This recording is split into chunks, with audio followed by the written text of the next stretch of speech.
Gustavo from Everynet, who will explain what they have done successfully in Brazil with Smart City project. So let me help to welcome Gustavo on stage from Everynet. Okay, Go ahead. thank you. Thank you. Can you hear me? Yeah, I think so. It's this one, right? Okay.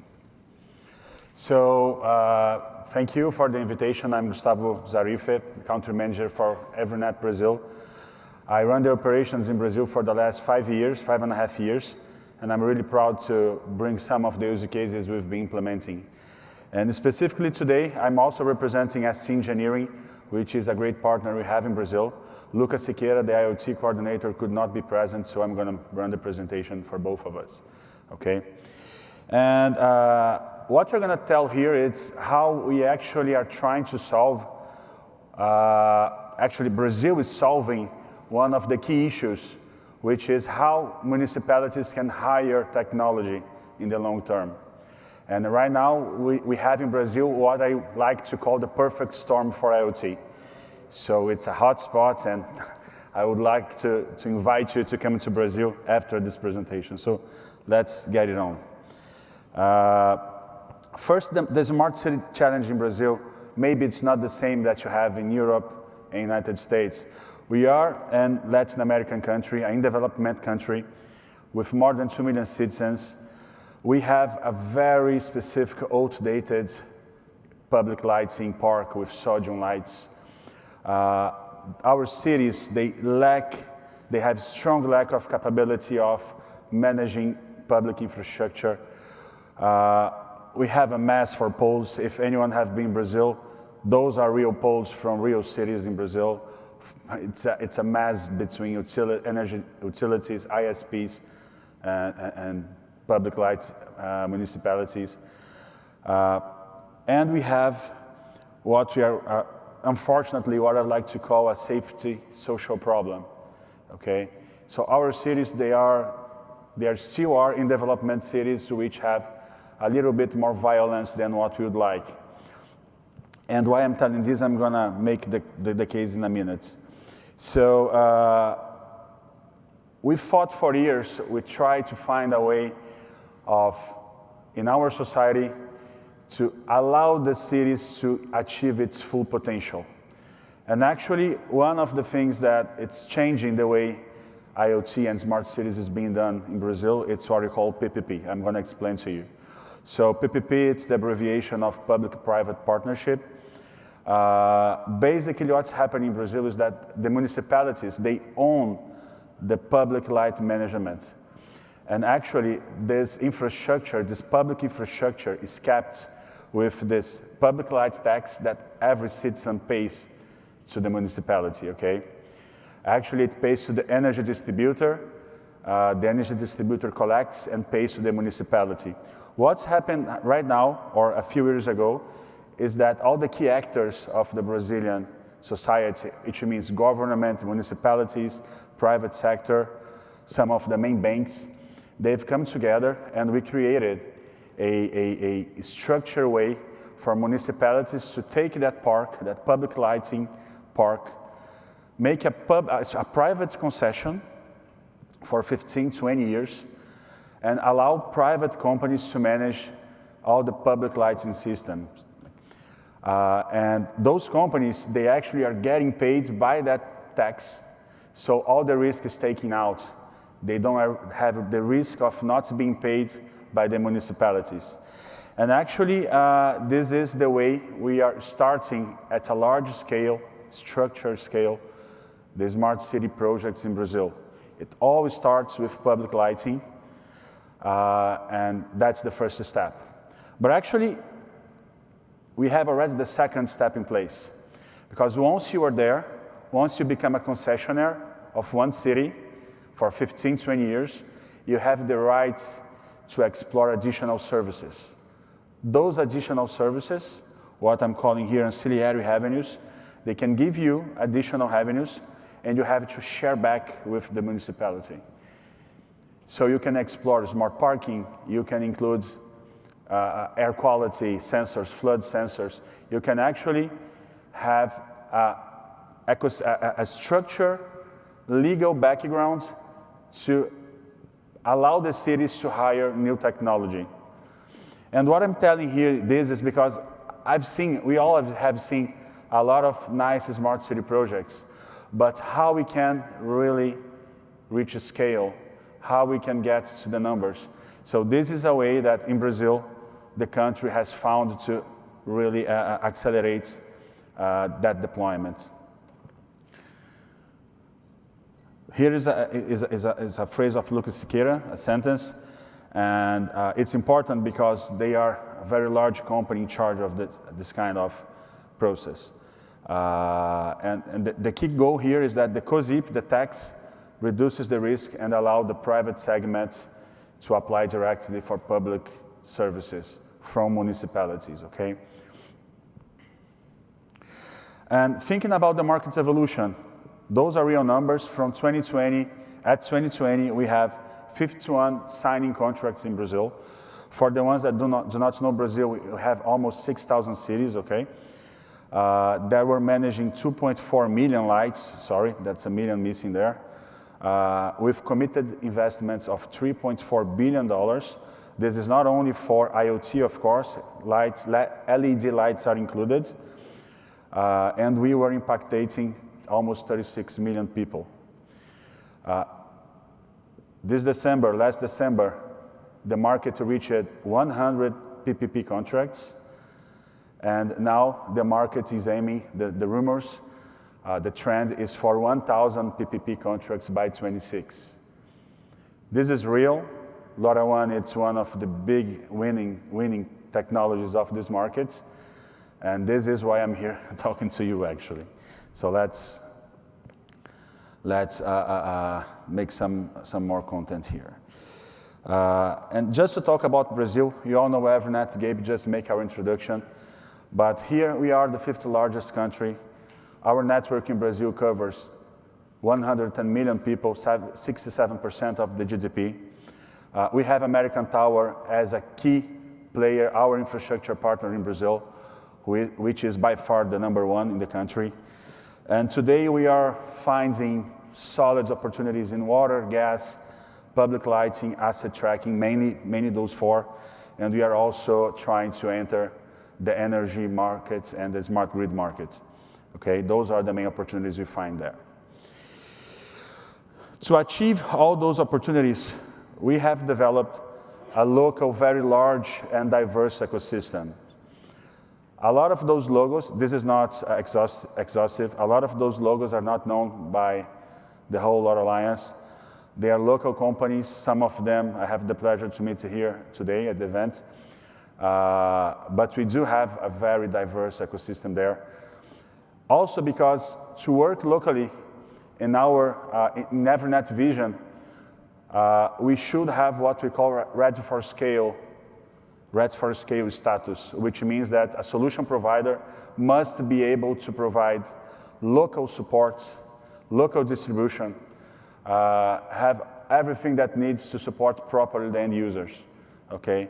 So we need to have that local ecosystem. And you can see here on the left down some of the companies we have for smart cities today, okay? Okay, so we come to the point where we actually are in the right position. But we are not going to talk about all those companies. Today I'm bringing here, that was our main point. We are bringing ST Engineering, which is a great Singaporean company I'm going to introduce in a moment then. And we are developing several projects with them in Brazil. So let me introduce our great partner. So ST Engineering, let me go there. It's a company with more than 25,000 employees. It's based in Singapore. It's a company with almost $7 billion of revenues. They have a strong presence in defense and public safety, okay? And on the commercial division, they work with several units. We today have engagement with the smart utilities and infrastructure units, okay? And the main vision that ST Engineering for the vision from STC engineering for smart cities is that from the smart lighting solution, from the top of the pole, you can actually start connecting several additional services in the city. And actually, it does make sense once you can be closer to the community, closer to the sidewalk, closer to the roads of the city.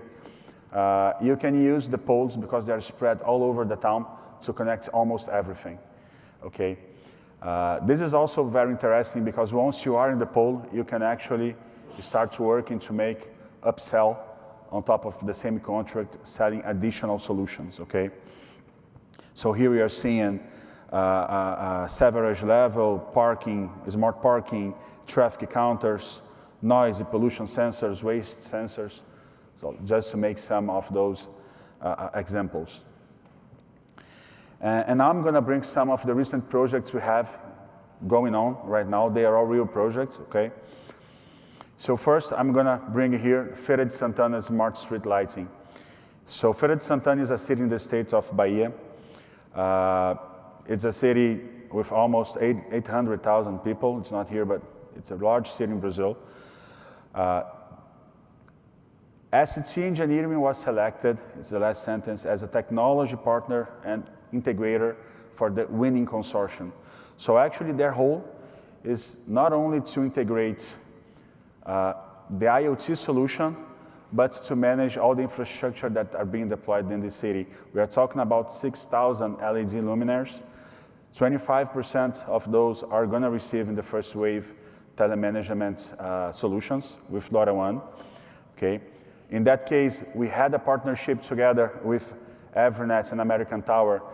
We run a specific RF project to guarantee them they would have the proper network to reach their coverage. Just making one case here that's important. Street lighting do have its challenges.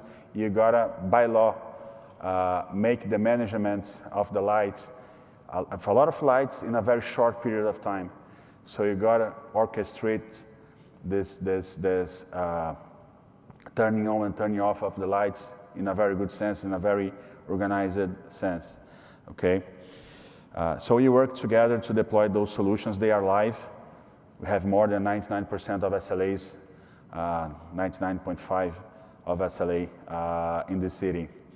We have a second city there, which is a capital in Brazil, which is Aracaju city, okay?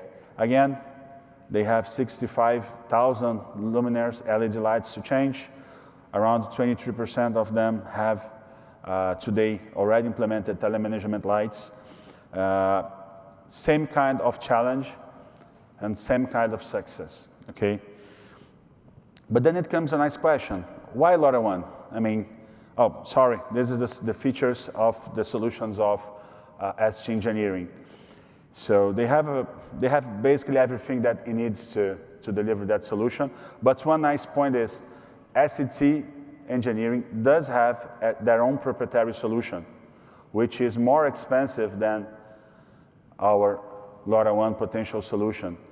So actually for those cities, as ROI, it's also important to meet the expectations to fit the business. They decided to go with LoRaWAN. And again, why LoRaWAN? Okay, this is the basic question. We hear all the time about Wi-Sun, about mesh networks, Silver Spring. So we need to understand why LoRaWAN. And first, it's a global communication standard, and this is very important. Secure end-to-end encryption, also very important. Having a resilient network, and in our case, being a partner of an infrastructure a solid infrastructure partner, it's key. We are talking about concessions of 20 years. We need to have stability. We need to have the safety that this network will remain there for the next at least 10 years, because they got to change the technology after the device after 10 years. But we need to be sure that this solution will be there. As Evernet, we have this customized RF planning, and we have ways to make easy densification. This is also key when you think about the ongoing city, the expanded city. Cities in Brazil are still being expanded. They are growing. So what we have today as coverage, the coverage needs will not be the same in 5 years, in 10 years. So we need to be able to expand that easily. And we have access to more than 25,000 towers from American Towers in Brazil. Of course, it's low cost. This is what we pitch all the time. But also, last but not least, we have a ready plug-and-play ecosystem. When you are talking about smart cities, NB-IoT does not have it. Wi-Sun does not have it. Our competitors, iTron with Silver Spring does not have it. We are the only ecosystem that really have a solid, diverse, ready to deploy plug-and-play ecosystem, and we can prove it. Okay, and this is key. We can actually prove that we can deliver. We can even make that pilots live with several different devices from several different operators, showing that they work together. No other company can do that. No other technology can do that. So again, one mention from Luca. Okay, the key factor of success was the partnership of ATC and Everynet to promote the LoRaWAN network in Brazil.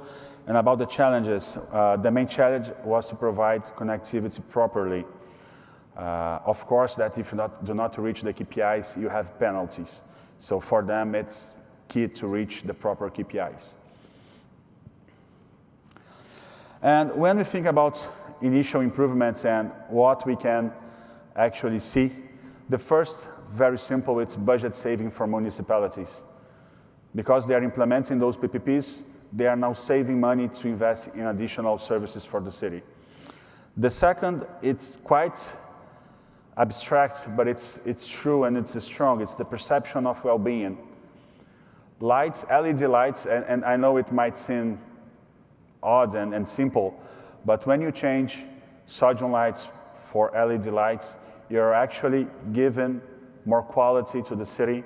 You're actually improving the security, the safety of the city.